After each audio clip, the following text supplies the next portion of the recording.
one game away. Blow up. We're playing for something, man. We're playing for something. It's gotta mean something to you. It gotta mean something. Everything you got. Let's finish this. Do it, fellas. Let's go. Let's do it, fellas. Finish 2 3. 1 2 3. You ready to make history? Come on now. Yeah.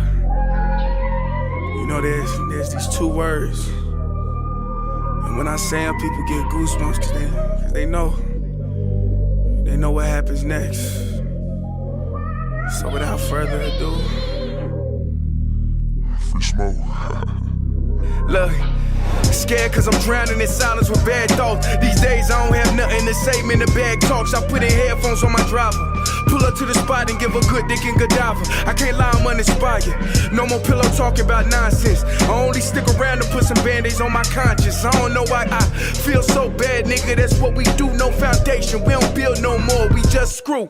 Half a bottle of Henny, girl, I'm going with the wind. The same niggas say they happy for me, ain't want me to win. So I'm done on my friends. Don't need help popping Coronas and reminiscing. I just call up Big Bro J and say it's time for venting. If I live forever, I hold this hate for some centuries. You don't know how much I have you doing what it meant to me, but motherfuck all that. I don't even offer up the time to make the call back. Stupid Lodo, if they don't get the picture now, man, I crop them out of the photo. I can't relate to my peers. Been doing this shit for years. I'm motivated by fears. I took the wheel and I steer. My sound not dictated by fuck boys in Atlanta. Stay gifted like this album was ghost written by Santa Bars forever, like they decided to throw me under Slammer. Every song's a hit like they picture me underhanders. I could drop 1,000,000 songs, but they never gon' understand us. Soapbox sermons for niggas never giving chances.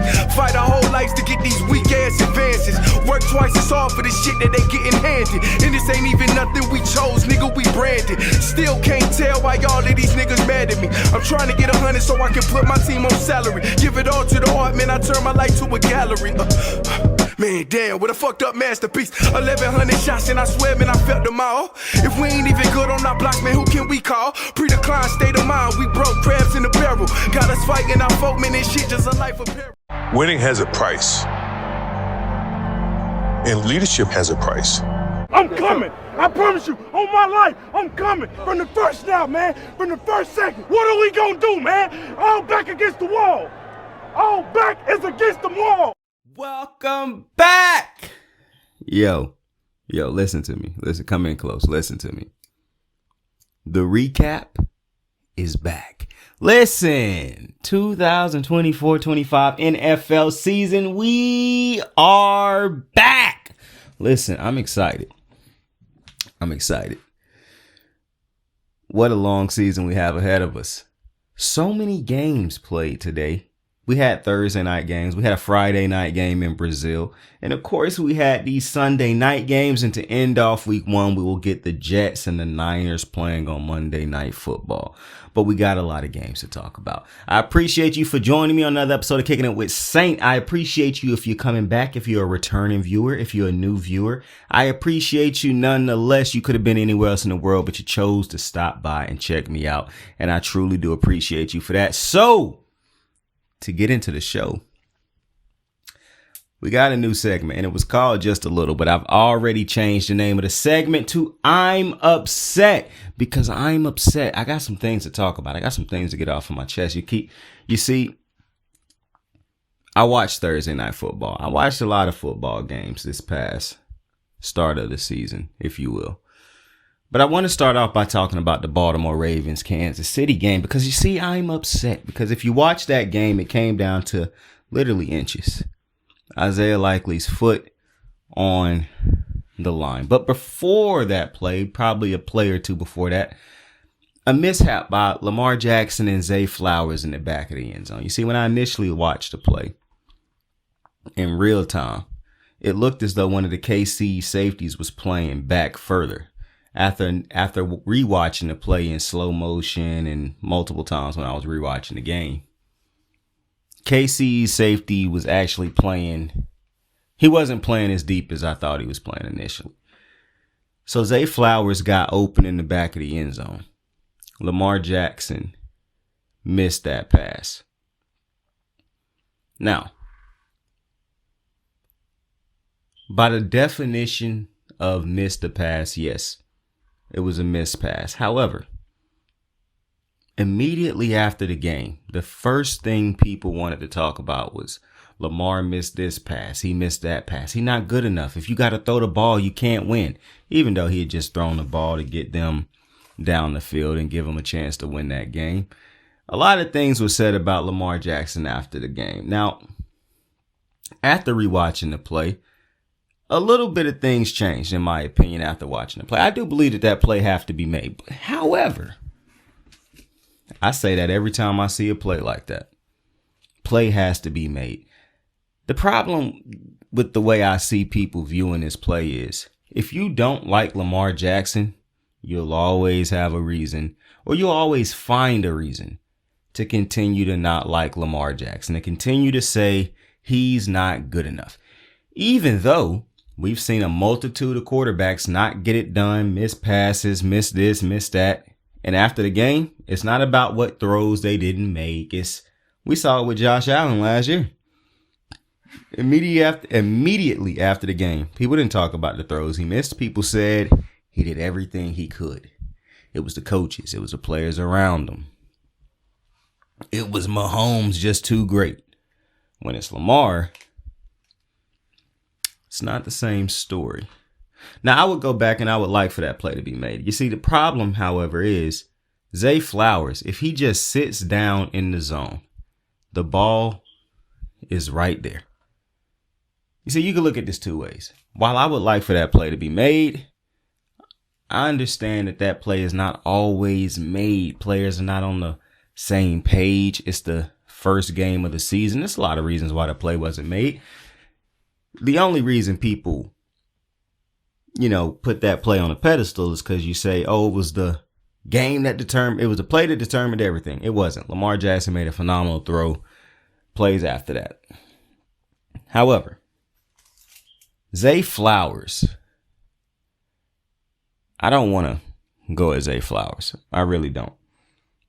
But it would seem to me that at the moment, it's moments in these big games where Zay Flowers just gets so happy, so excited that he about to make a play. And he look at it as, or it feels as though he's thinking to himself, I'm about to make the play to beat the Chiefs. I'm about to make the play to take us to the Super Bowl. And every time that's done happen, a mistake done happen, whether he fumbled the ball, he don't sit down in that zone and keep running. Miscommunications, turnovers. I'm not going at Zay. I'm just saying once he become when you get in a big moment, you got to let everything settle down. You can't play it as if like everything is on the line. You can't do that. I hate it when people even say shit like that. Like, I play every play like it's the last play. You should not play every play like it's the last play, because that just makes no sense. You're prone to make mistakes. In moments like this, you want everything to slow down and calm down for you and be able to make the play that need to be made. Now, I'm not blaming Zay Flowers, but what I am saying is Lamar expected him to sit down in that zone and not continue to run. He was already open. So Lamar in his head is, I'm being flushed out of the pocket. I got somebody trying to strip sack me from behind. This quick moment that I'm open, I see him get open. I want him to sit down rather than continue to roll to his right, because I can't continue to roll or I'm going to get hit. I need him to sit down in that zone so I can make this throw. That's not what happened. You chalk it up and you move on to the next play. The fact that people try to use this play as some type of way to shit on Lamar Jackson, to me, it's ridiculous at this point. I'm going to be honest. I don't understand the Lamar Jackson hate at this point, specifically because when you fast forward to Sunday, and I'm so glad that I chose not to make the recap as soon as that game was over, because something told me Sunday was going to bear fruits, unlike fruits I've ever seen. You see, I saw a lot of people going at Lamar Jackson, but I don't see that same type of talk for different quarterbacks around the league. You see, it don't matter how good Lamar Jackson play, people going to find a reason to hate on him. But I find it very entertaining, very interesting rather, that same expect, because I be hearing people say, well, he got 2 MVPs, so he held to a different standard. So what is the reason that you don't hold these other quarterbacks that you put on a pedestal to the same standards? Because you talk about, every time you rank a quarterback, you don't care about Lamar MVPs then. But then when it's time to critique a quarterback, oh, well, he got 2 MVPs, so we got to critique him more than we critique the other guys. It's an endless loop of stupidity that they created so they can never lose or be wrong. It's insane. It really is. I'm upset that guys like Nick Wright can go on TV and root for a dude like Pat Mahomes, and so everybody think everything he say is gospel. One of the biggest bozos that I've seen talk sports in a while. Ryan Clark, a dude who I done seen go to bat for Baker Mayfield. I done seen him go to bat for Jared Goff. I done seen him go to bat for Daniel Jones. I done seen him go to bat for Kenny Pickett. I done seen him go to bat for Justin Fields. Always got something stupid to say about Lamar Jackson. So I'm just intrigued because it's no shortage of them. Anytime it's time to say something good about Lamar, they got nothing to say. But anytime it's time to be critical, they quick to say something. You don't find that suspicious? You don't find that interesting? You don't find that annoying? This is my problem. This is why I'm upset.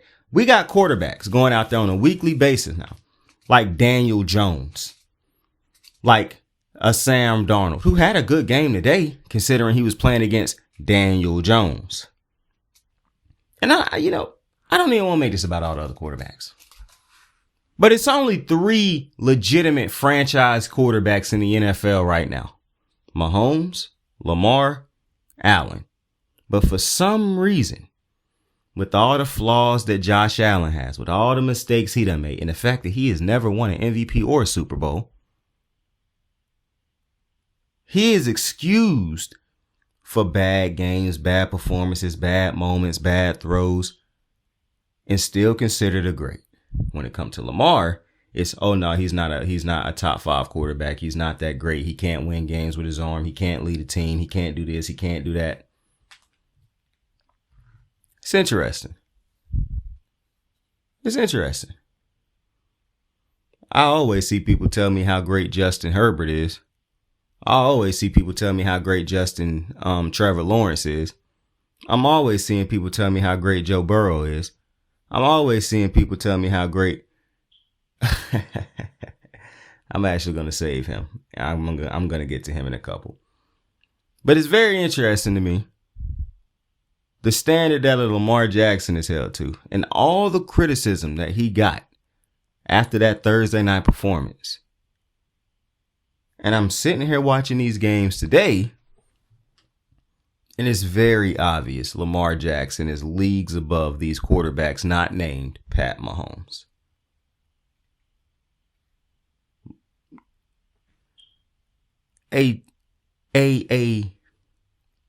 I'm upset because a dude off of a 49ers radio station said he would rather have Brock Purdy than Lamar Jackson. This is why I'm upset. White men can just get on TV, radio stations, podcasts, and just say any old fucking thing. And because white men make up the majority of damn near everything, a lot of people support them. I cannot for the life of me understand how anybody could look at Brock Purdy and Lamar Jackson and think to themselves, yeah, these 2 quarterbacks are, the talent is right there. It's a further example that when you're a black quarterback, you have to be extra extraordinary, while your white counterparts can be ordinary. And even then, you'll still get hate. People like to always talk about Joe Burrow this, Joe Burrow that. What has Joe Burrow done? He had one season where he had a great team around him and they got to a Super Bowl. They didn't win it. An offense with all those weapons went silent in the second half. Let that have been Lamar Jackson. Ever since that Super Bowl, what has Joe Burrow done? because they treat him and talk about him as if he's won a Super Bowl. Unquestionably ranked as the second best quarterback in the NFL every year. Didn't play last year for the damn near the entire season. When he did, he was bad. Excuse after excuse after excuse. Now, if that was Lamar Jackson, injury prone. Can't trust him to stay healthy. Joe Burrow done missed the equivalent of 2 seasons. I never hear people say he injury prone. It's interesting to me. I'm upset because I'm constantly seeing people tell me Jalen Hurts isn't a good quarterback. He just got a lot of talent around him. Joe Burrow got a lot of talent around him. He didn't play nowhere near as good as Jalen Hurts played in the Super Bowl. He lost one, though, just like Hurts. I don't see people saying, look at all the talent Joe Burrow got. But every time somebody say race plays a huge part in sports media, you got that white dude that want to stand up and yell, why you always got to bring up race? I mean, you even got the raccoon nowadays who'll stand up and say, come on, bro, you don't got to make everything about race. So you explain it to me.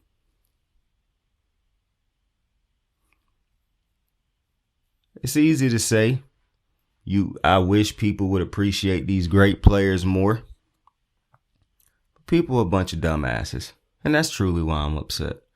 Because people are a bunch of stupid dumbasses, man. And I think we just have to accept that. But anyways, let's talk about that Baltimore Kansas City Chiefs game. What a game. Baltimore got it started off early. They got into the end zone on their first drive. KC got into the end zone on their first drive. And then that's when the game got a little bit interesting. But, you know, the game ended up coming down to a 20 to 27 game. Lamar drove the length of the field. He and Isaiah Likely with a lot of big plays. And what we thought would have been the game-tying touchdown. And John Harbaugh was going for 2, so we were either going to win it or lose it in regulation. But after it was reviewed at Isaiah Likely's, the tip of his cleat was touching the white. The touchdown was taken back. Time expired. KC won that game. It was a great game. It was a great game. That's why I want, I say it all the time. When you got 2 great quarterbacks like this going up against each other, sometimes neither quarterback have to play bad. Both quarterbacks can have a great game. At the end of the day, though, somebody got to win. And as long as both quarterbacks make the plays that you expect them to make or need them to make, and I understand it's the first game of the season, I'm lenient towards that. They're not going to hit every throw. They're not going to make every play that they probably would make mid-season, late in the season, after they done got games under their belt. However, Lamar and Pat played a great game, in my opinion. I think they both did what they needed to do to get their teams to win. For Pat, he ended up winning. For Lamar, he came an inch of a cleat short. However, a couple of things I want to talk about in this game. Specifically, the refereeing, the officiating. And this is why I constantly say, I don't like officiating in any sport. They are given far too much control, and nothing is done when they overstep their control or when they make bad calls that legitimately cost teams games. Now, I came into this show tonight, and I didn't even understand who I was going to put this blame on. Would I go at the Ravens offensive line? Would I go at the officiating?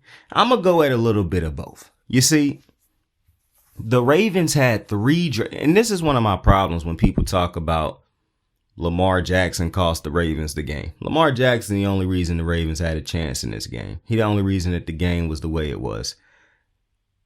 A couple things that irritated me about the Ravens, this game specifically. The referees calling. I think they called like 4 offensive line formation flags, penalties. Damn near every single one of them cost the Ravens big plays.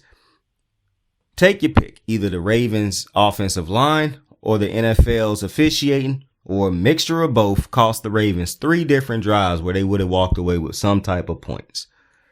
Drives where they had big plays wiped right off of the board because of flags from the offensive line. Ronnie Staley had 3 of them. 3. that brought back big plays, killed drives, and I don't think people truly understand. When you are Lamar Jackson in this offense, and you playing against Pat Mahomes, a dude that you're 1-4 against, now 1-5. And you have to match his production and go up against that Steve Spagnuolo defense.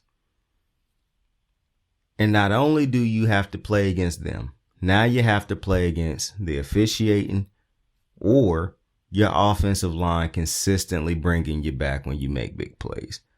I understand people would like to say it happened to everybody, get over it, keep playing.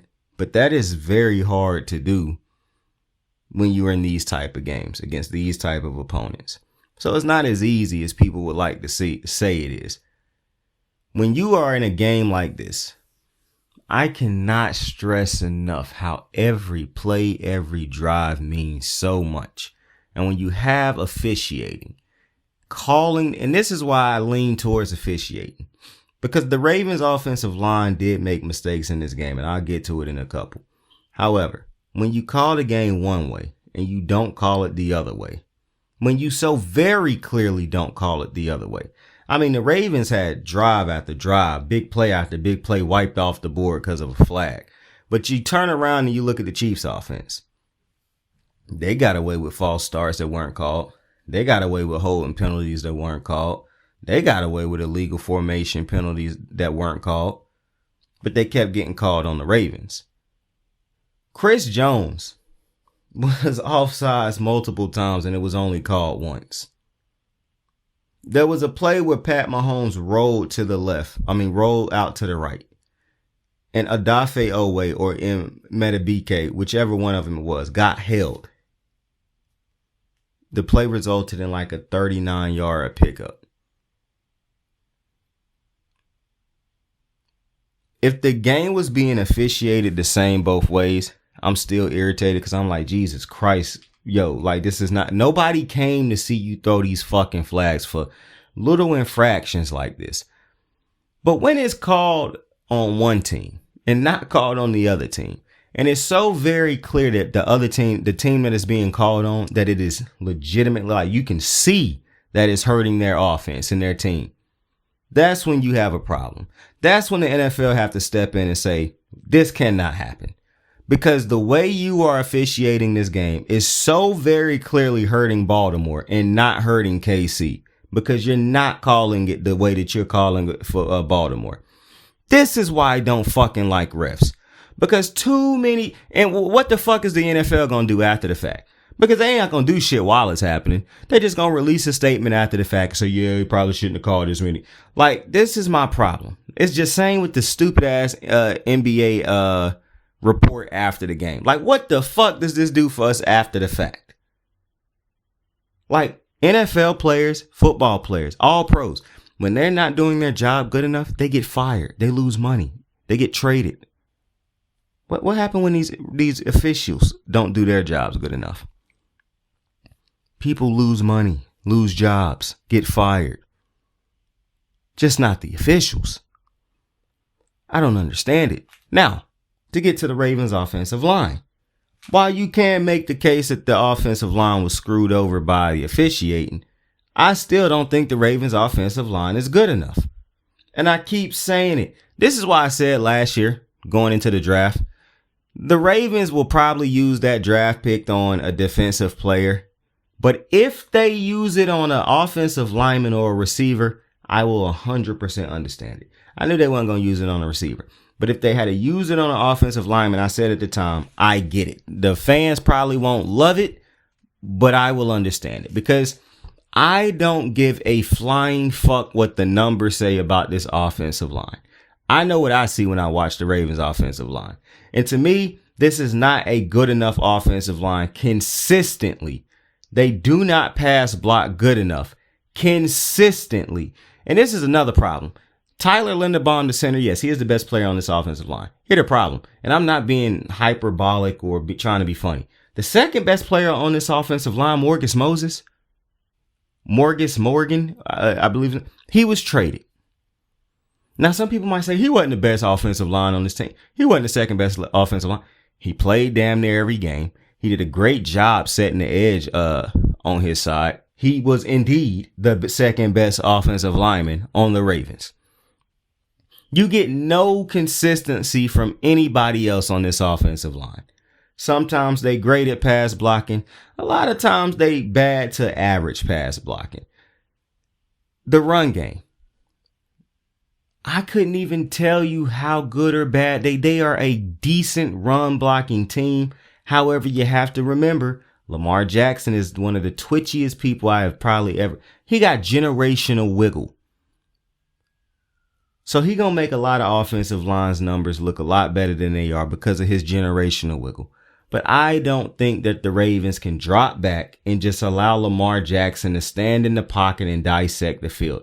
Not because Lamar can't do that. That's why I get irritated when I see people like Chase Daniels say that he know football, but then we'll go and say Lamar can't drop back. Like he try to give all this praise and then he'll say Lamar's game isn't drop back and stand in the pocket. Lamar Jackson has been. How can Peyton Manning get on TV and say Lamar Jackson is perfect? He's fine in the pocket. He can drop back and read the field, yada, yada, yada. But now I have to hear lesser players who were never Peyton Manning level players say Lamar can't play from the pocket. How is that fucking possible? I should have had this segment and I'm upset. Because now I'm fucking upset. How can Peyton fucking Manning, Tom Brady, say that Lamar Jackson is great from the pocket? He can operate from the pocket. I done seen him do it. But I gotta listen to niggas like Chase Daniels, fucking Emmanuel Acho, Nick Wright, Stephen A. Smith. Niggas like that talk about some Lamar can't play from the pocket. He can't throw. I gotta listen to some niggas living in their mama's basement talk about some Lamar can't throw. Man, what's up with you niggas, man? On me. But listen. I had to regain my composure. I kind of forgot where I was at through that rant right there because I got irritated. I'm not gonna lie to you. So, let's have a little reset right there, okay? Let's reset, fellas.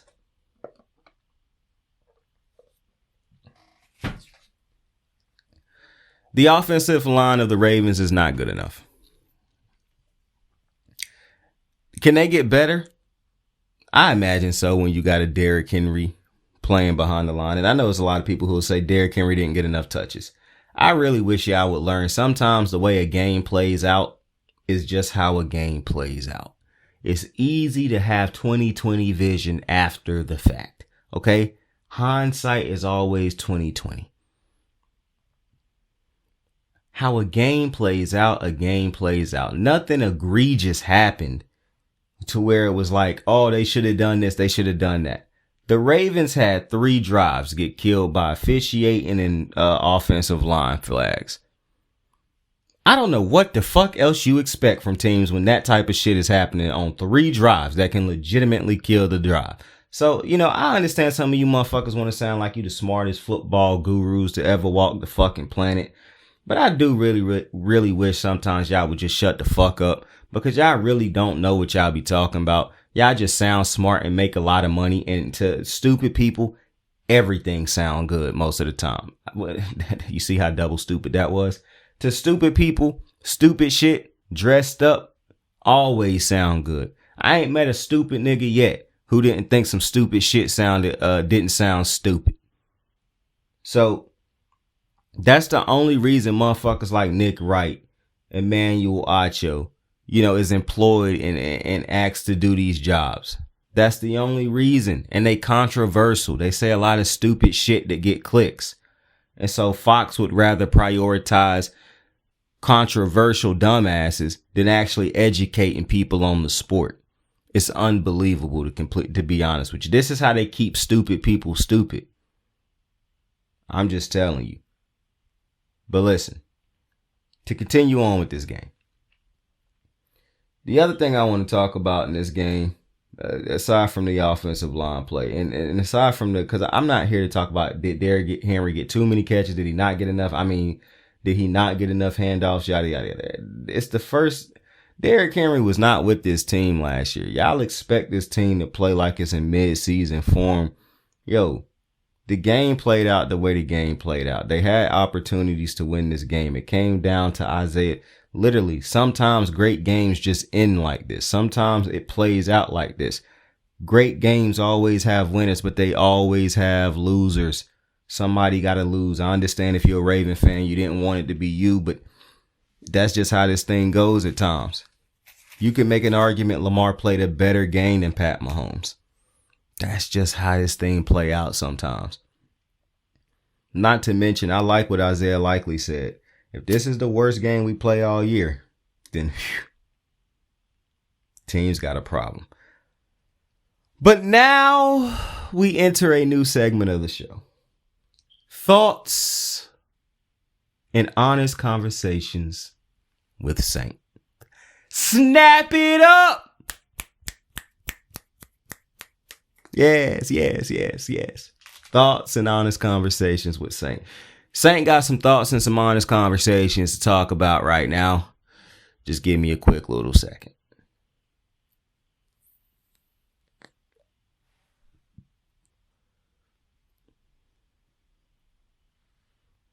I'm working on getting some copyright free music for this segment.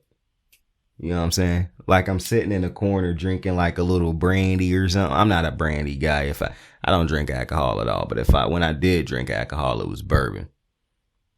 So just like a bourbon sitting over at the corner over the near the fireplace, throw a Christmas tree in the back. You know what I'm saying? I dig that.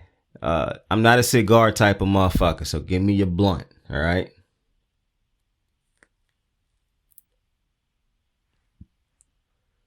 Set the boob. Ladies and gentlemen, Saint has some thoughts and honest conversations that we have to have. Isaiah Likely had a phenomenal game Thursday night with the Ravens. Isaiah Likely had a phenomenal finish to the season last year. And in the midst of watching Isaiah Likely, this is going to piss some Raven fans off. In the midst of watching Isaiah Likely, I done come to a very infuriating conclusion to a lot of Raven fans possibly. But in Saint's honest opinion, it's time for the Ravens to trade Mark Andrews. And I kind of felt like this last year, but I really feel like that now. Let's have a conversation about it. So I love Mark Andrews. I got nothing against Mark Andrews. I don't think Mark Andrews is a bad player. I don't think he done lost a step. I don't think the injuries done took him out. Mark Andrews is a great tight end. He got a lot of great years left in him. This is the problem. Mark Andrews is not better than Isaiah Likely. Not only is Mark Andrews not better than Isaiah Likely, he is nowhere near as good talent-wise, in my opinion, as Isaiah Likely. Now, I know that sounds outlandish because people will say, well, look at the production Mark Andrews done had over the last couple of years. He done been a top 3 tight end over the last couple of years. And I would say to you, I agree 100%. I'm not taking anything away from that production, but I would like to talk about production. You see, it's different kinds of production. It's production that you get because you're quarterback and you have a certain type of connection. It's production that you get because you're the only true offensive threat on the team. It's production that you get because you're just a talented player that just is going to be a productive player no matter where you put him, i.e. DeAndre Hopkins, i.e. Terrell Owens, i.e. Keenan Allen or Randy Moss. You know, players like that, Jerry Rice. The generational talents, Tyreek Hill. Their production is not the same as production of a player like, say, now I'm finna bring it down to earth for you. Gronkowski. Unbelievable production. But it wasn't just because he was Tom Brady's favorite target or Tom Brady liked throwing it to Gronk more than he liked throwing it to everybody else. Gronk's talent demanded that you threw it to him. Gronk's talent demanded that he became your favorite target. Gronk's talent demanded that he would be a productive player. Matter of fact, Gronk's talent damn near guaranteed that he would be a productive player. Not because he needed to be his quarterback's best friend or he needed his quarterback to like him more than that.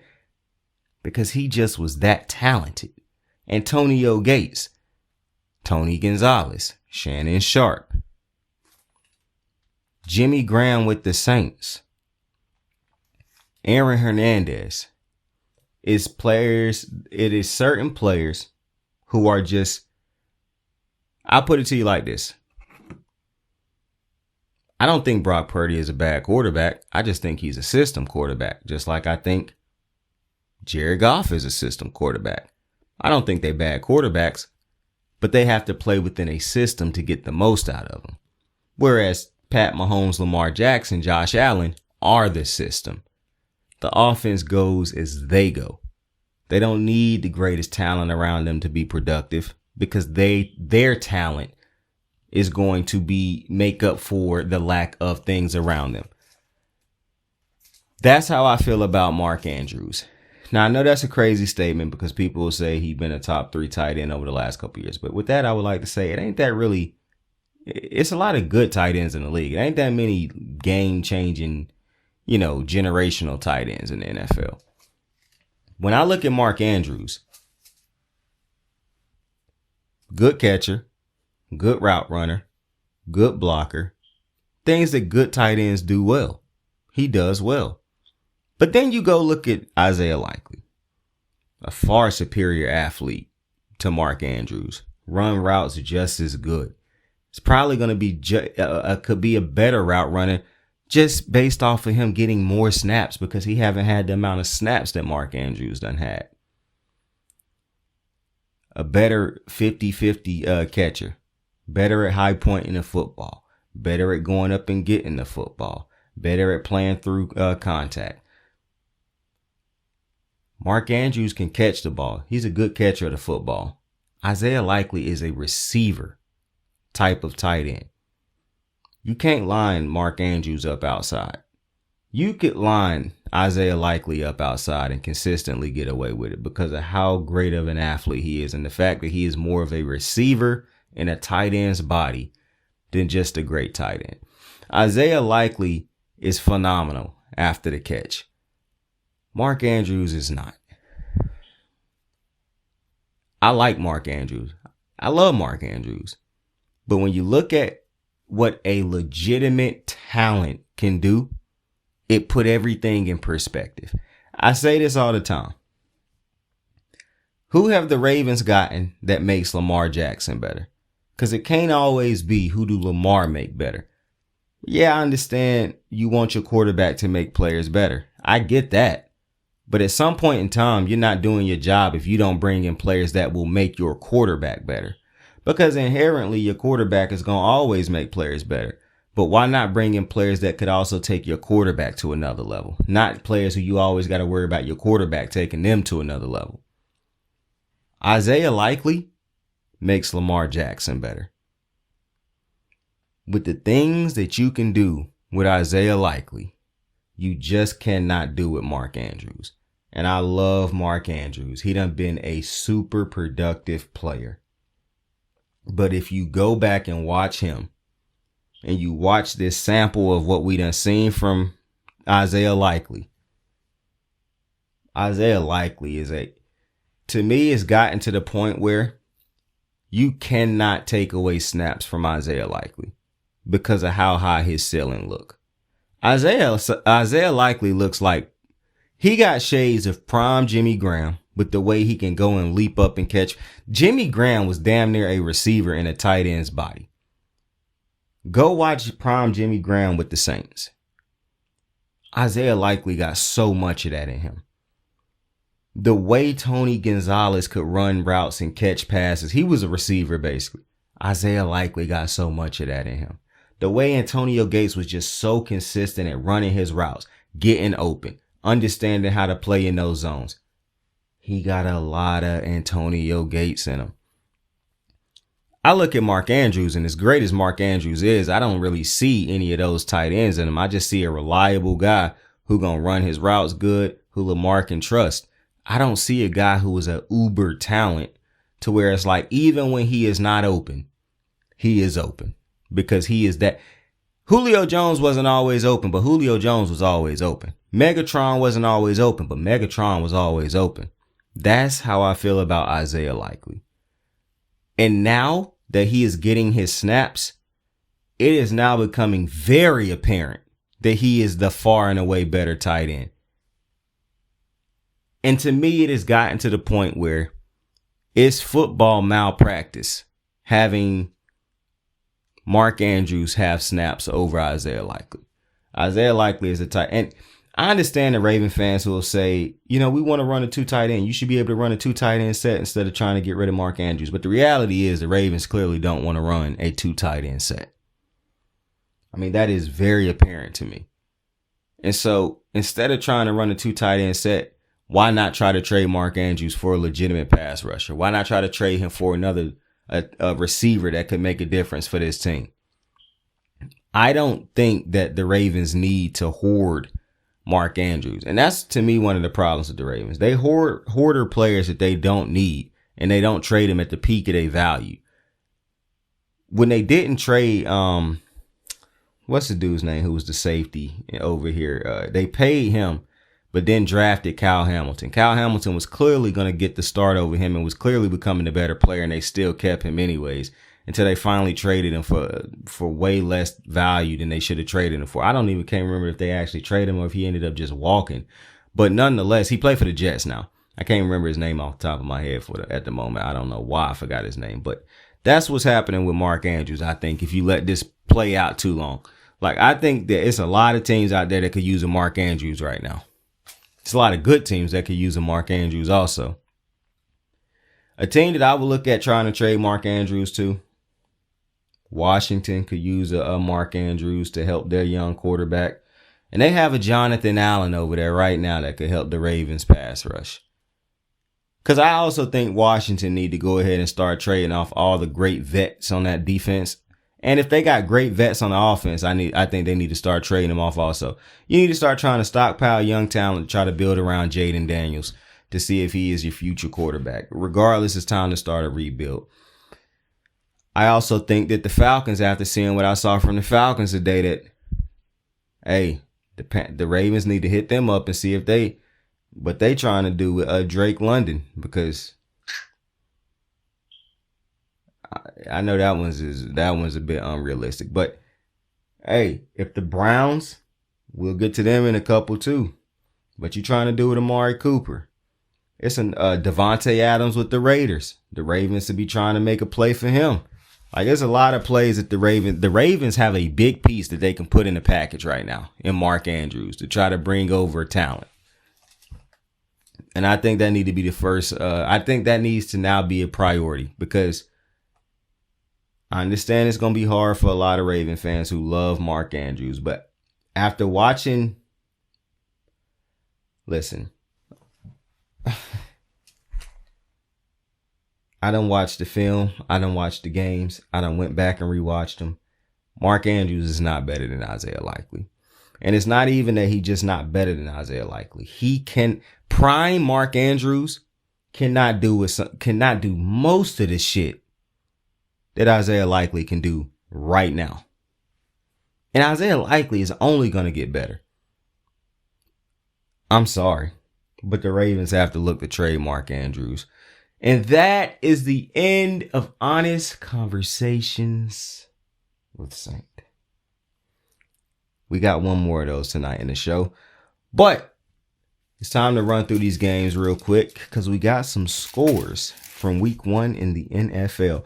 Baltimore was in Kansas City on Thursday Night Football. They lose 20-27. Inch of a cleat. Green Bay they weren't in Philly, but Green Bay was taking on Philly Friday night in Brazil. A lot of people was talking about the turf. Interesting. Will I talk about that tonight? No, I will not. Green Bay lost 29-34, and they also lost Jordan Love to an MCL injury for at least, I think it says 6 to 8 weeks. Pittsburgh was in Atlanta, and they win 18-10 on Kirk Cousins just being absolute horrid. Pittsburgh did not score a single offensive touchdown, and they still won this game because how bad Kirk Cousins was. And I'm going to get to this game in a second. Well, in a minute. But I also want to say, now that Aaron Donald is retired, TJ Watt is unquestionably the best defender in football in my player, the best defensive player in football. Not to mention, the motherfucker is by far the clutchest defensive. He had 2 strip sacks taken back from him today. TJ Watt is unreal. I'm starting to look at him the way I look at Aaron Donald. I ain't never in my life, through all of my years of watching football, Aaron Donald and Ed Reed and Ray Lewis is the 3 greatest defensive players I have ever watched with my own 3 eyes. Ladies and gentlemen, TJ Watt is on that list. This motherfucker is unreal. Unreal. Every time I see this dude play, he make a big play when it mattered the most. He is the most consistent defensive player, and now that Aaron Donald is retired, in the NFL. Clutch, I mean, gee, to be this great, this clutch, to show up every fucking time your team needs you the most. TJ Watt is special. TJ Watt is special. And I done said this multiple times before, but when you look at how great prime JJ Watt was, it was hard to think that TJ Watt could come into the league and be anywhere near as great as that. And it was unfair to ever put an expectation like that on him. My God, he has surpassed those expectations. Who is taking Defensive Player of the Year from TJ Watt over the next couple years? TJ Watt dead ass is about to put together an Aaron Donald type of run now that Aaron Donald is out of the game. TJ Watt special. That's a generational player. TJ Watt is a generational talent, yo. If I've ever seen a generational talent, TJ Watt is unbelievable. Unbelievable.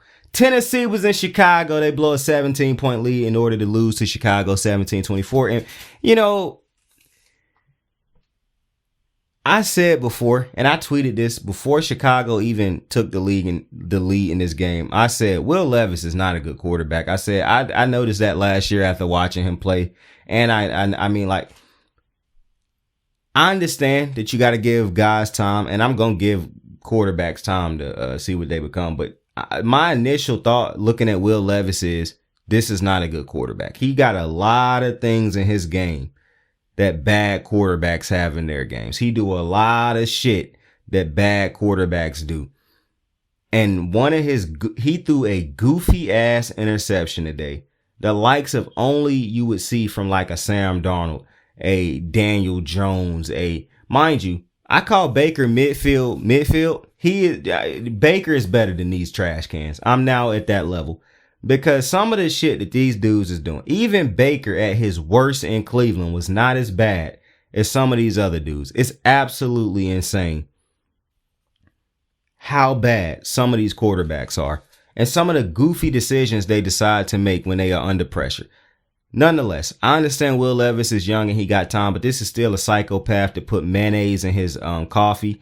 So, you know, I'm not surprised that he is booty cheeks right now. But watching Will Levis last year, watching his games last year, watching him today, Will Levis is the quarterback right now that I think he is going to be. I don't think he is a good quarterback. I don't think he that accurate. I don't think he got a great arm. I don't think he make great decisions. I don't think he read defenses good right now. I don't think he got great pocket awareness right now. Like, Will Levis don't really do anything great. He doesn't do anything great to me right now. He doesn't really do anything decent to me right now. Yeah, I'm not a fan of Will Levis right now at all. His game. I'm not a fan of his game at all. And Caleb Williams didn't look good today either. However, I do want to say this about Caleb Williams. I was a little irritated with the fact that they didn't really draw up a lot of easy throws for him early in this game. But I don't care about that as much as I care about, I hope that the Bears make the main thing the main thing.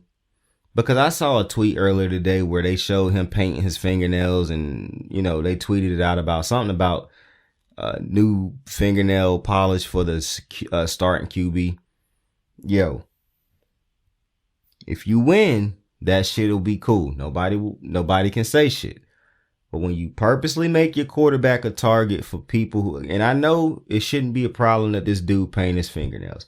I don't understand the male crave of painting fingernails, but I also don't give a damn because I don't paint mine. So I could give 2 fucks about what other motherfuckers do with their fingers. However, when you know this is one of those topics that can see, this is what I don't think people understand. The hate that Caleb Williams is going to get for painting his fingernails, for one, is unnecessary. But when you purposely make posts to trigger that hate, it's getting directed at him, not you. And when he fails, that's all people going to talk about. So I hope they continue to make the main thing and don't play into this nonsense, because this fingernail shit does not matter. So I don't understand why you would feed into this shit. Just focus on winning football games, please. Like, this is some shit that only the Bears organization would like, come on, man. Like, come on. It is more. It's other players on this fucking team who could give two fucks about some fingernails being painted. Like, let's focus up, please. But shout out to the Bears defense, man. I told y'all that the Bears defense was not going to look horrid this year, and I was right. I'm not trying to take a victory lap, but I'm telling you is, based off of how Caleb Williams and the offense looked, the defense is going to need to look like it looked today. Now, granted, they're not going to be playing Will Levis on a weekly basis, so you do have to remember that. Carolina was in New Orleans and they lose 10-47. Now, I said that Derek Carr was one of the worst quarterbacks in the NFL at this point in time, and I stand by that. However, I'm about to be very zoned in on these Panther games because Bryce Young might be a bad quarterback. And I'm not for sure yet, but I'm going to know by the end of the season. I can tell you that much. So, we're basically Panther fans on the channel now. Minnesota was in New York and they beat the Giants 28-6. Daniel Jones. You know, about a year and a half ago, 2 years ago, 2 seasons ago for sure, people kept calling Daniel Jones Danny Dimes. And I remember saying, how the fuck did he get this nickname? He don't even be throwing dimes. Like, he turned the ball over far more than he made great passes. Like, only white media would give this mediocre ass white quarterback this fucking nickname. And you fast forward to now, and boy, you know, I remember now, offseason when, you know, you had Captain, you had the white men playing Captain Save Another White, Save Another White Guy, you know, talking about some fucking people too hard on Daniel Jones. He way better than people think. It's not been just him. It's the talent. It's this, it's that. And then, you know, Daniel Jones go out there and look like pure shit once again. Once again, no touchdown throws, but hella turnovers. At what point in time is Daniel Jones just what he puts on the field on a consistent basis? Because consistently, Daniel Jones turns the ball over and plays bad. The year that got him paid, he threw 15 fucking touchdowns. Now, it's a motherfucker on Twitter who tweeted, Lamar Jackson is just Daniel Jones with running ability. I hope the absolute worst for this motherfucker. For one, your mom's a bitch and your dad's a hoe. I hope the absolute worst for you, my boy. I hope your siblings don't like you. I hope your parents don't like you. I hope your girl cheating on you. I hope she have a baby by another nigga and don't tell you for 18 years. I can't stand motherfuckers who hop on Twitter and say shit like that. Daniel Jones Lamar Jackson is Daniel Jones without run. You know how disrespectful it is to say some goofy ass shit like that. But once again, only white dudes can just hop on any type of social platform and say stupid shit and have a whole bunch of people like it, because those whole bunch of people is a whole bunch of other stupid ass white dudes. I'm telling you, you might think, oh, Saint, you're a racist. Call me what you want. The reality is, go on Twitter.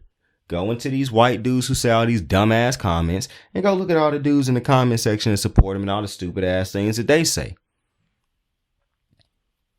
It just is what it is. Saint ain't making this up. Lamar Jackson had to fight for a contract.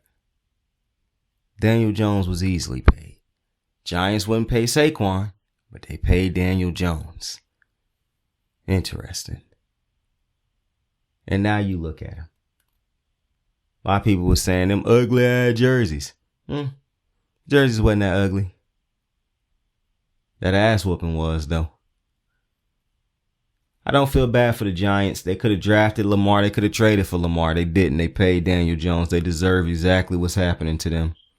But like I said, to the motherfucker who said Lamar is Daniel Jones with running ability, I hope all your days are bad ahead of you, you pussy.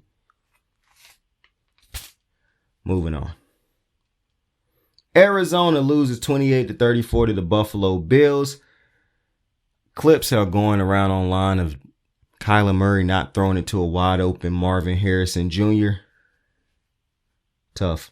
New England beat Cincinnati 16-10, and this is where we will take another stop in the action because it's time to have yet another honest conversation with Saint. Snap it up!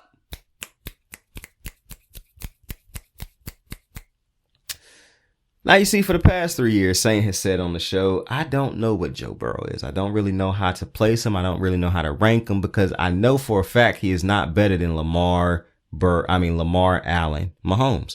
But I know he is not as bad as some of these other quarterbacks. But he got talent on his team, and he done more with his talent than say Justin Herbert done with his talent. Say what a Trevor Lawrence done with his talent, with what a Dak Prescott done with his talent. So I know he better than quarterbacks like that. But to say he carried his team the way a Lamar, Josh, and Mahomes do is just asinine in my opinion. It's stupid. It makes no fucking sense. However, one of the things that I done said for the last couple of years is I'm going to be patient with it because they not going to keep. When people was walking around saying, oh, yeah, they're going to be able to re-sign T. Higgins and Jamar Chase, I kept saying, no, they're not. They're not going to continue to be able to afford Boyd, Chase, Higgins, Mixon. Not possible. Not to mention, they had great players. See, this is the problem with Bengal fans and the media that rooted for the Bengals and are now seeing this pseudo collapse, if you will. You wouldn't believe what your eyes were telling you because you're ignorant. You see things the way you want to see them because Joe Burrow is white. So you treat these white knights different than you treat any other quarterback. You try to say you're being critical with Lamar Jackson, and it's fair to criticize Lamar. He's not above criticism, but you never seem to criticize Joe Burrow. Here's a fact. Joe Burrow in college wasn't a great player. You want to know when he became a great player in college? When he teamed up with Jamar Chase and Justin Jefferson and other studs all around that LSU team. Joe Burrow in the NFL had a rough start to his NFL career. You want to know when it all changed for him, though? Jamar Chase, T. Higgins, Tyler Boyd, Joe Mixon. And now, like I said in the offseason, and matter of fact, before I even skip ahead, I said at the time, I don't care if people want to acknowledge it or not. This is by far the best receiving core and skill group in the NFL for a couple reasons. Jamar Chase and T. Higgins are not short receivers. Those boys is both 6'2" or taller, I believe. That's a difference because a lot of these corners, at least the great ones, are not that tall. Both receivers can go high point foot. Both of them are number one receivers. Tyler Boyd is a number one throughout his career that ended up becoming a number two, but could still give you number one moments. And that's who they had playing the third receiver for him. Then they just went out and got an average to decent tight end who could catch the ball and run some routes for him.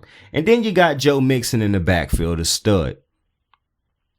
And they couldn't win a Super Bowl with that talent. You never heard them criticize Joe Burrow. People acted like they were going to get right back to this thing every year. They've been living on that one season ever since. Nobody done been critical of them yet. But it's time to have some honest conversations because I've been saying it before. Joe Burrow is a product of that talent around him. At no point in time in Joe Burrow's career has he put together any type of stretch where he looked like a Lamar, Mahomes, or Allen, where he was just backpacking his team.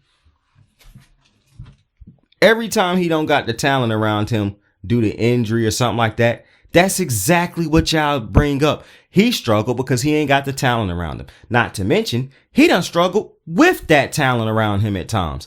Joe Burrow being a check down merchant, a guy who can just hit wide open, talented receivers, for some reason, had people walking around talking about he was one of the best quarterbacks in the NFL. And I'm called a hater every time I say he ain't no top three quarterback, and he definitely ain't on the level of those top three quarterbacks.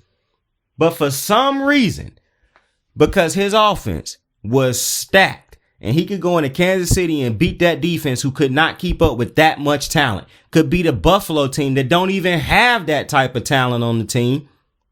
And all of a sudden, Joe Burrow's better than everybody else. But go lay an egg in the Super Bowl against a team that is not more talented than that Bengals team. I'm flummoxed. I think Joe Burrow's a good quarterback. Joe Burrow, like I done said for multiple years now, he is not Lamar Jackson. He is not Patrick Mahomes. He is not Josh Allen. He done had a hell of a team around him these last couple years. And it's going to be very interesting to see how great Joe Burrow can be this year when you're playing with an unhappy Jamar Chase, a T. Higgins that don't want to be there because he on a franchise tag. Tyler Boyd is no longer there. Joe Mixon is no longer there. Zach Taylor is still a bad play caller and is still a bad head coach, and I don't understand his purpose with the Bengals. And Joe Burrow, let's have an honest conversation. Because he has relied on talent around him, he ain't developed into the quarterback that people would have liked him to develop into yet. For one, they run him out of shotgun far too much. You only do that because you put all that talent on the field at the same time and you know they're going to beat somebody. He don't have to read a defense. You're not asking him to go out there and pick apart a defense. You asking him to go out there and hit these talented receivers because you know they're going to beat somebody throughout the duration of the game. You know that no defense can hold that type of talent down for too long. So you're not really coaching Joe Burrow. You're not asking Joe Burrow to go out there and get better and develop on a week-to-week basis. You're asking T. Higgins, Tyler, Jamar Chase, dudes that you don't want to pay, Mixon, Boyd, to go out there and be great on a weekly basis. But when it's time to pay you, we're not going to pay you because Joe Burrow made you better. That's interesting. And why is it that the Bengals look like a bad team to start every fucking season? Now, I'm not finna get on here and tell you they should fire Zach Taylor. This is the franchise that held on to Marvin Harrison for what, a decade plus? They're not firing Zach Taylor. So I'm not even finna start a petition to fire Zach Taylor because they're not going to do it. It's not going to happen. Lou Anarumo, great defensive coordinator. He losing piece by piece every season. His defense is becoming more and more reliant on that offense. And when you have an offense that does not do anything fundamentally right, they just rely on check downs and the receivers picking up yak and receivers beating people deep and shit like that. Well, this is what you get. This is exactly why a Kyler Murray-led offense will fall apart at the end of the game, because they're not reliant on his system or fundamentals. They're relying on him playing backyard football, hoping that you can break a defense down.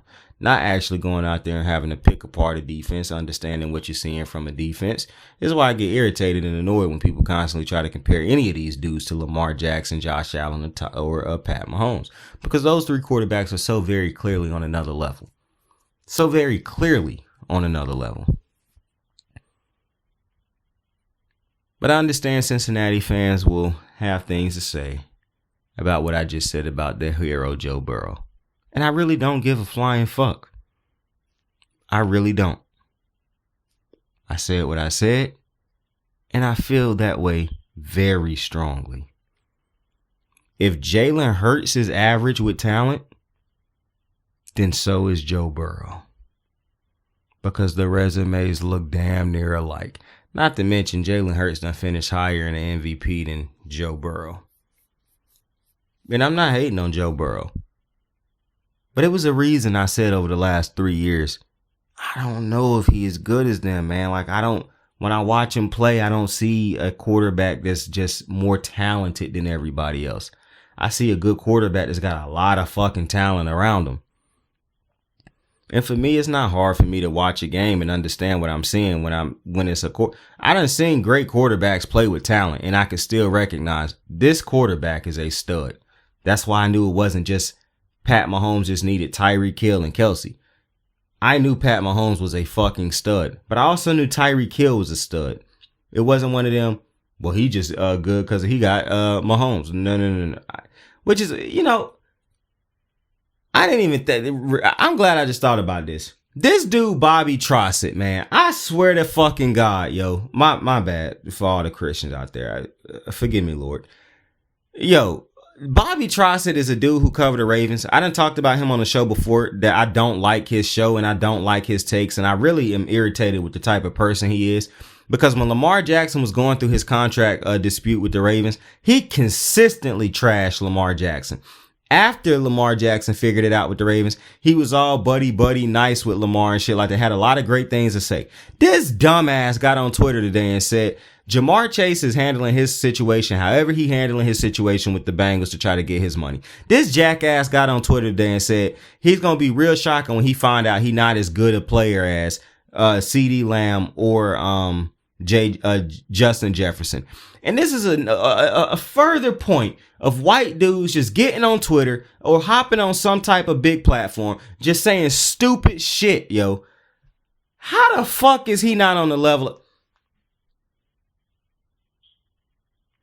If you line up Jamar Chase, Justin Jefferson, and CeeDee Lamb, and you say pick one, my guy, I'm not taking none of them receivers over Jamar Chase. Justin Jefferson is the only one that I would even slightly think to myself, yeah, I'm taking him over Jamar Chase. Jamar Chase, the only reason he ain't put up a season that CD and Justin done put up is because he had T. Higgins and Tyler Boyd and Mixon playing with him. Neither of those other two, especially Justin Jefferson ain't got a soul on that offense. And I understand he got a great player that was drafted last year. But he ain't got nobody on his offense that can take targets away from him the way Jamar Chase did. Neither did CeeDee Lamb. Not to mention, Dak Prescott is a lot like Stafford, where he gonna just throw it to his best target just constantly. He gonna constantly feed CD. Jamar Chase is not playing in an offense that is set up for just Jamar Chase to be successful.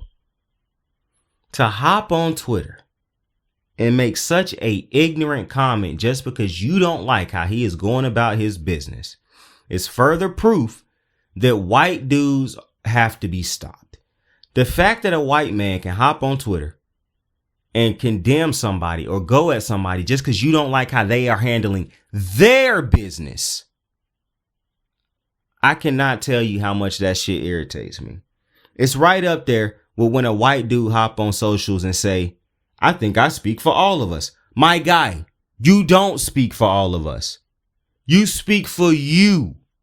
And a lot of other ignorant white dudes out there like you, but you damn sure don't speak for everybody.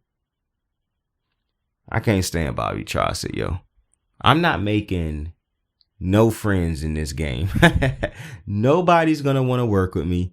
No, and that's fine. Because certain people like this, I don't want to work with in the future. I don't want to get big and have a relationship with them. Because I done said this multiple times, yo. Bobby Trossett, the human being, to me is a piece of shit. He done shown me that over that Lamar Jackson situation. But now seeing this too, somebody got to stop these white dudes, man.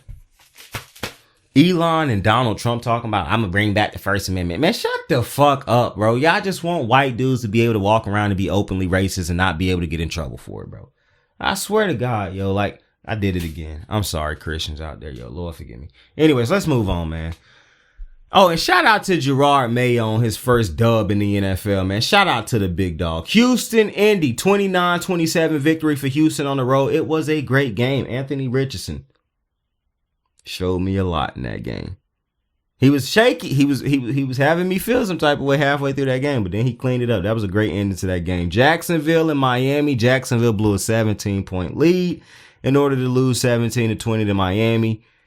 Trevor Lawrence has still not gotten any better than what Trevor Lawrence was last year to this point. Like, I don't understand. Questionable calls by Doug Peterson, but I'm not finna sit here and keep blaming Doug Peterson. A lot of people will say play calling, right? And at times I understand that. It's times where play calling is legitimately holding players or systems or teams back. An example, Lamar Jackson had outgrown Greg Roman. Greg Roman was great for Lamar Jackson in the beginning, but Lamar Jackson had clearly outgrown Greg Roman and they would not fire him. He was clearly holding Lamar back.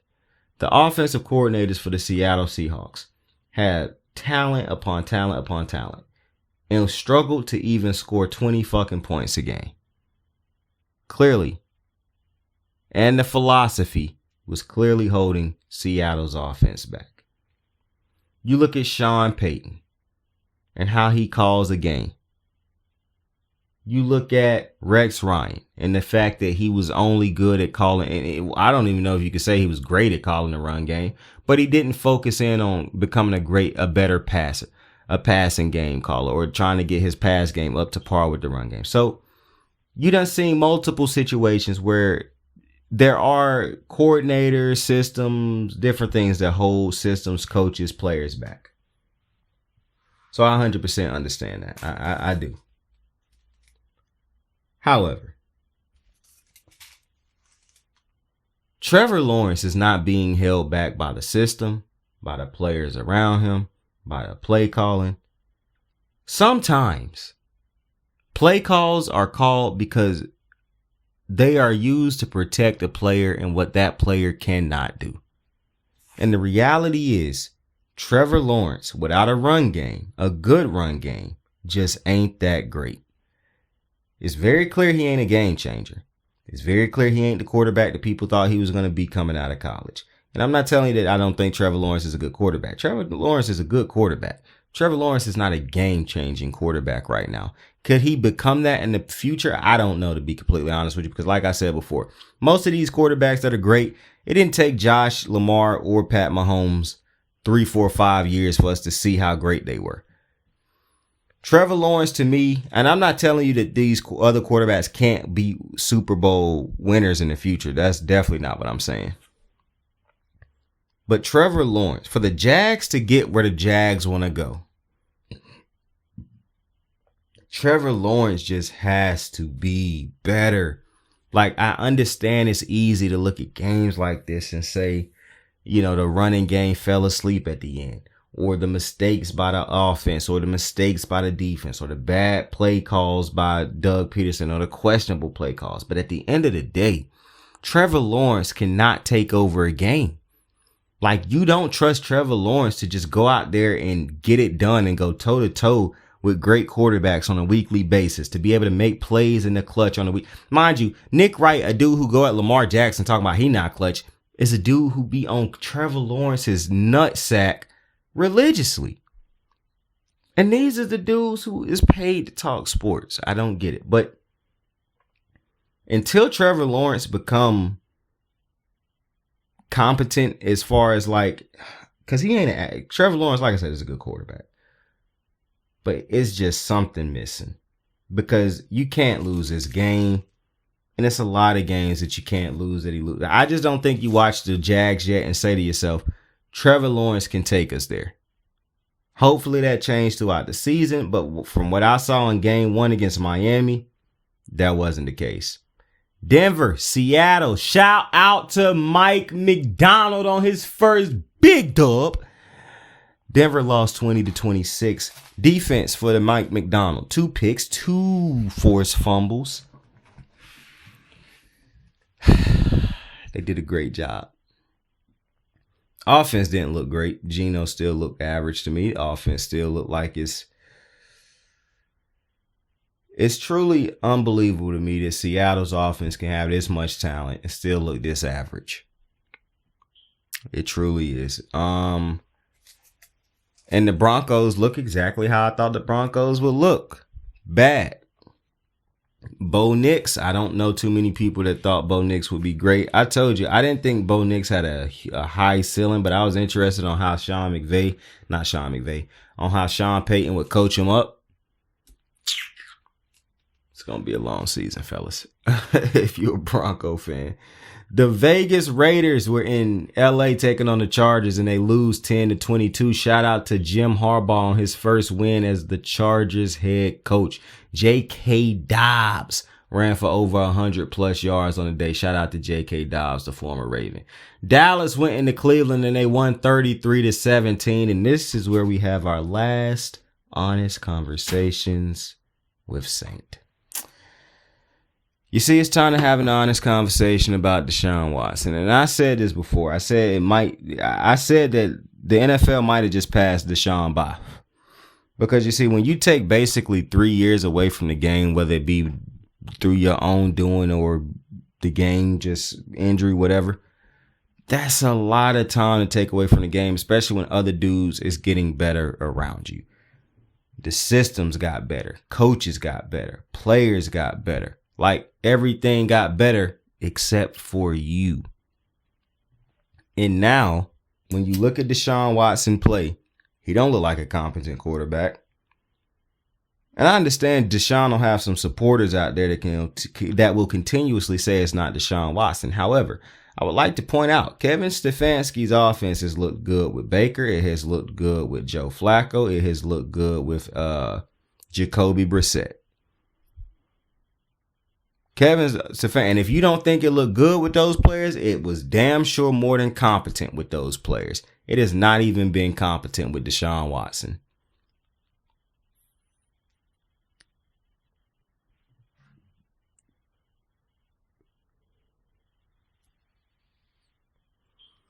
It's time to recognize that this might be the worst deal, worst trade in NFL history, because you have gotten nowhere near what you thought you were going to get from Deshaun Watson. And listen, whether you blame Deshaun, whether you blame the Texans, I don't care who the fuck you blame, to be completely honest with you. The game might have just passed Deshaun by. He might not. I don't think that the Texans' Deshaun Watson is ever coming back. However, I don't really think people realize, like, I understand people talking trash now, but that's more so because people don't like the allegations and whatnot against them. So people go at that. They don't really care about the on-field shit. But to the people who still think Deshaun Watson can get back to where he once was, I'm going to break down to you why I don't think he will.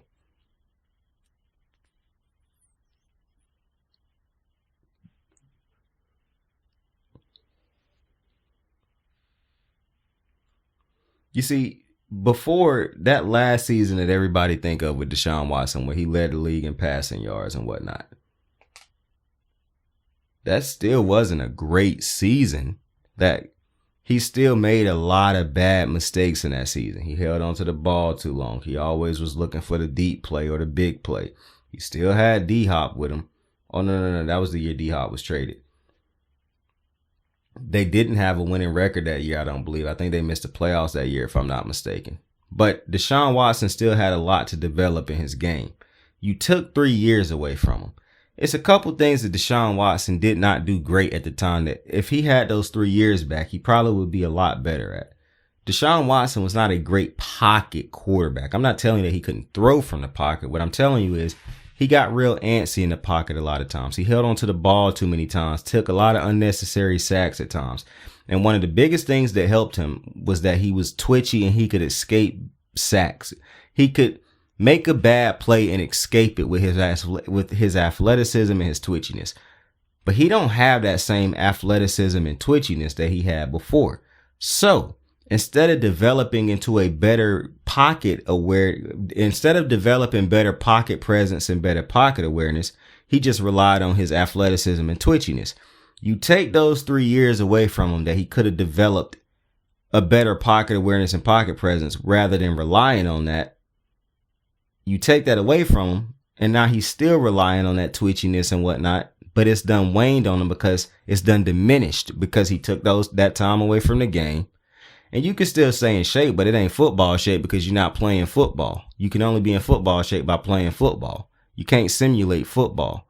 We done heard that be said multiple times.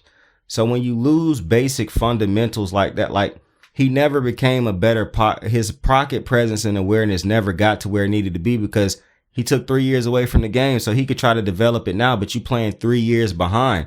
Plus you got to count the years that's now on the table. 3, 4, it's been 5 years since that Texans year, or 6 years. So you 6 years behind trying to catch up when Lamar, Mahomes, Burrow, Allen, Herbert, Hurts, Dak, all these other quarterbacks are ahead of that curve. It's a reason every single time the Browns are out there, that offense look lost with Deshaun Watson. To me, it's no coincidence. Because that time that he needed to develop into a better quarterback, to hone in on the things that he didn't do great, he didn't get those opportunities. Now he's getting those opportunities, but it's too late. The game done passed him by. So I don't think that Deshaun going to get back to the Deshaun that we thought he could get to or the Deshaun that he was. And whether it's on him or other things, like I said, does not matter. But at the end of the day, Cleveland going to have to eat that contract, or they're going to have to listen. I find it impossible that Jameis Winston is not going to start at some point in time this season for the Cleveland Browns. And I'm almost certain by season's end, they will be officially looking to figure the quarterback position out, because Kevin Stefanski is not the problem. The weapons aren't the problem. The line ain't the problem. The defense not the problem. You can only be your team. I don't care how much talent you got. You're only gonna be as good as the quarterback take you, or as good as your quarterback. I don't care how good everybody. T.J. Watt is a generational player. You still had Kenny Pickett throwing the ball. Deshaun Watson is now in that category of players. And on the flip side, and that's the end of that, but on the flip side, Dak Prescott, to the Cowboy fans that kept tweeting Thursday night, I thought Lamar was better than Dak. I don't ever want to hear people. Yeah, go suck a dick and your mom's a bitch, because it's no fucking way that you watch Dak Prescott and you think he is anywhere. For one, Lamar Jackson actually beats great quarterbacks and great teams. Dak doesn't do that. He hasn't done that his entire career. So let's just start there. Second off, Lamar's been to an AFC championship. Dak's never made it out of the second round. Let's start there. Also, Dak Prescott has never won an MVP. Lamar got 2 of them. Let's start there. 4. Dak Prescott's had multiple all-pro receivers and talent on that offense. Lamar's had Mark Andrews. Let's start there. So, to all you Cowboy fans, once again, go suck a sick dick and your pops is a hoe. Now, Dak Prescott real fortunate he played against sorry-ass Deshaun Watson today. Because if he played against damn near anybody else, that performance would not have been good enough. But shout out to Dak Prescott on getting paid. The Washington Commanders were in Tampa Bay and they get beat 20-37. Jaden Daniels started this game. He didn't look terrible, but Baker looked great. Mike Evans was phenomenal too. So shout out to Baker. LA and Detroit was the Sunday night football game, and it went into overtime, and Detroit ended up winning this game 26-20 when Montgomery and that run game ran it down their throats in overtime in order to win the game. That's just tired legs. They couldn't push back no more, and the Lions just dominated that end of the game. It was a great game. I didn't see anything from neither of these two teams to me are going to the Super Bowl. Neither of these two teams are Super Bowl teams. If the 49ers look like they looked last year, they'll probably end up back in the Super Bowl based off of these teams. Unless the Eagles look drastically better than they looked on Thursday Night Football. On Friday night in Brazil, then the 49ers will probably end up being the best team in the NFC once again. I still don't trust Jared Goff. It's still a ceiling there. While I like the talent around the Lions, a better quarterback and a better coach would give me far more confidence. Not even just Jared Goff being replaced. A better head coach would give me way more confidence also. Maybe if the offensive coordinator was the head coach. The Lions defense, it looked good this first game, but I do have to... Cooper Kupp made some catches in this game, but shout out to the Lions for getting the win. I did not end up talking about the Philadelphia Eagles game as much as I wanted to talk about that game. So I'll talk about that game tomorrow night when I break down the Jets and the Niners game. So with that being said, I appreciate y'all for joining me on the first episode of the recap. I truly do appreciate y'all. Listen. Oh, before I get out of here, I saw that thing on Twitter where people were saying that Shannon Sharp was treating Ocho the way Skip treated him. And then I saw Shannon Sharp make all these fucking excuses on, I just want him to be professional. I want him to be better. I want him to be this. And I expect all this out of Ocho and yada, yada, yada, yada, yada. Bro, at the end of the day, I don't care how you felt about that. You could have had that conversation with him behind the cameras. You didn't have to chastise him in front of the camera so the world to see. What did that do for him? You didn't like Skip doing that to you on camera, but you got excuses for why it's okay for you to chastise him on camera. It's always interesting to me how people think. But With that being said, I appreciate y'all for joining me on another episode of Kicking It with Saint. Tell somebody you fuck with him. Tell somebody you love him. You could be anything in this world. So please choose to be kind to somebody today. Like, subscribe, share. I'm tired of shit, y'all. Saint out. I have fought the good fight and I have finished the race. I have kept the faith. Well, I fought a good fight. I've finished my football race. And after 18 years, it's time. God bless all of you, and God bless football. I got the moves like hot sauce. Lil' mama taking the top off. I'm laying down getting topped off. After this, you know she getting knocked off. I know she loving the money, so I keep on thumbing and thumbing. She say she horny when she taking shots, so I keep them coming and coming. Now I'm putting dick in her tummy. Scoop her up like I'm raking her something. You would think shawty ran track, the way that she running and running. You getting dumber and dumber. You out here chasing the bone. After she finished from giving me dome, the Uber is taking her home.